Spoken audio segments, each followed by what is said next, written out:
Assalamualaikum warahmatullahi wabarakatuh. Perkenalkan, saya Putri Nausari, NIM 2007-9048, Kodi D3K3, jurusan Ilmu Kesejahteraan Keluarga BP20 dari Universitas Negeri Padang.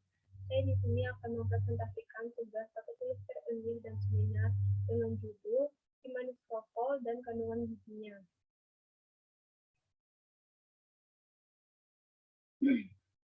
Baik, latar belakang dari kroffel. Kroffel merupakan gabungan dari croissant dan waffle. Camilan ini banyak digemari masyarakat, terutama pada kalangan remaja. Croissant pada umumnya memiliki bentuk bulat seperti bulan sabit, sedangkan waffle memiliki banyak bentuk tergantung pada cetakannya. Adonan croissant dan waffle berbeda. Croissant merupakan jenis pastry yang beragi yang harus didiamkan atau diistirahatkan sebelum dipanggang. Sementara adonan waffle bentuknya cair dan bisa langsung dipanggang setelah semua bahan dicampurkan. Bentuk dan adonan kedua kue yang berbeda itu kemudian disatukan dan diberi nama waffle oleh seorang koki asal Dublin, Boris Lennox. Waffle kini sedang tren di media sosial. Waffle sendiri sudah populer di Korea Selatan pada tahun 2020 lalu. Bahan-bahan untuk membuat waffle terdiri dari tepung terigu, garam, air dingin, butter, gula, ragi, dan susu. Waffle biasanya dihidangkan dengan berbagai macam topping.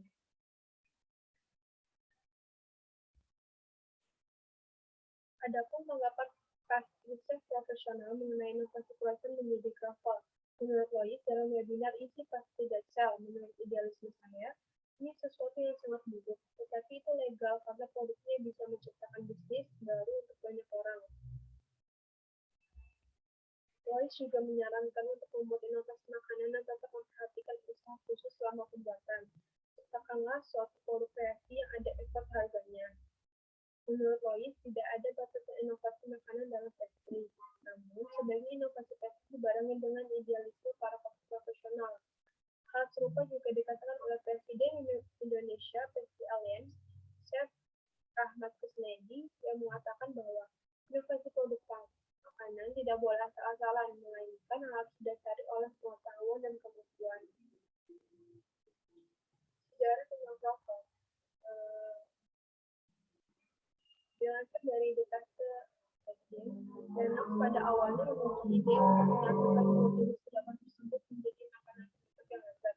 Kemudian, ia mendapatkan tawaran dari Cuisine de France untuk mengembangkan ide kreasi makanan miliknya tersebut. Pada tahun 2017, croissant dijual untuk pertama kali di sebuah kafe yang bernama La Petite Boulangerie milik Cuisine de France yang berlokasi di pusat Dublin. Waffle dibuat dari adonan croissant yang kemudian dimasak dengan cara dipanggang dalam cetakan waffle. Waffle disajikan sebagai makanan penutup dengan cita rasa manis atau gurih, tergantung pada topping yang dibuat. Lennox dan Cuisine de France kemudian melanjutkan pengembangan waffle manis dengan isian alpukat, tomat manis, krim keju feta, dan taburan romang gula melata. Tak lupa ada taburan hazelnut panggang cincang di atas waffle. Tak hanya manis, Lennox dan Cuisine de France juga menciptakan waffle gurih dengan bumbu saus ayam. Serannya waffle ke seluruh dunia, bahkan sampai ke Indonesia, diawali dari video yang diunggah di channel YouTube Kang Min Kyung, seorang aktris sekaligus penyanyi asal Korea Selatan. Dia menyebutkan bahwa waffle merupakan camilan favoritnya, padahal waffle sudah tren di Korea Selatan dan dijual di area TikTok atau kedai kecil di Korea sejak pertengahan 2020 lalu. Namun kembali booming setelah adanya video diunggah oleh Kang Min Kyung. Hingga kini, waffle juga banyak dijajakan di kedai kopi dan toko kue di Indonesia. Kandungan gizi di dalam waffle. Waffle dibuat dengan bahan dasar seperti croissant dan kaya akan mentega, tapi dimasak dalam cetakan waffle. Dilansir dari Food Doctor, berikut kandungan dari satu buah waffle seberat 67 gram. Di dalam waffle terkandung kalori 272, lemak 14 gram, natrium 313 mg, karbohidrat 31 gram, serat 1,7 gram, gula 7,5 gram, dan protein 5,5 gram. Kalori dalam croissant akan tergantung pada ukurannya. Berikut ini adalah kandungan waffle tiap ukuran. Pada ukuran mini croissant yang kecil, terdapat 114 kalori, 2 gram protein, 13 gram karbohidrat, 1 gram serat, 6 gram lemak,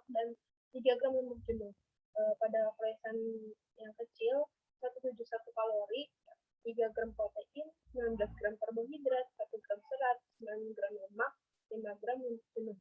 Dan pada porsi besar terdapat 272 kalori, 5 gram protein, 31 gram karbohidrat, 2 gram serat, 14 gram lemak, dan 8 gram lemak jenuh. Dalam perkembangannya, waffle saat ini diolah dengan tambahan-tambahan topping sehingga rasa dan tampilannya sangat menarik.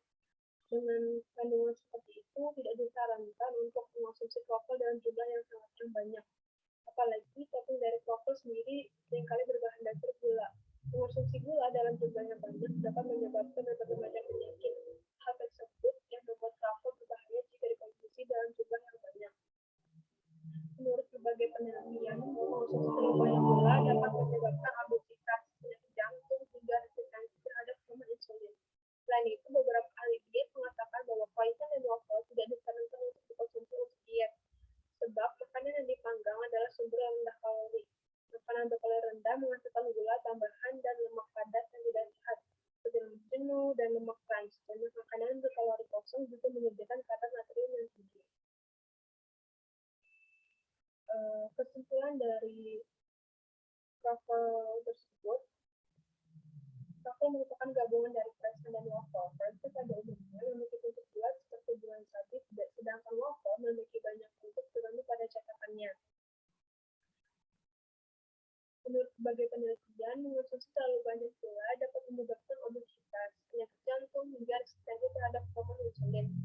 Selain itu, beberapa ahli diet mengatakan bahwa croissant dan waffle tidak disarankan untuk dikonsumsi untuk diet, sebab makanan yang dipanggang adalah sumber rendah kalori. Dalam perkembangannya, waffle saat ini diolah dengan tambahan-tambahan topping sehingga rasa dan teksturnya semakin menarik.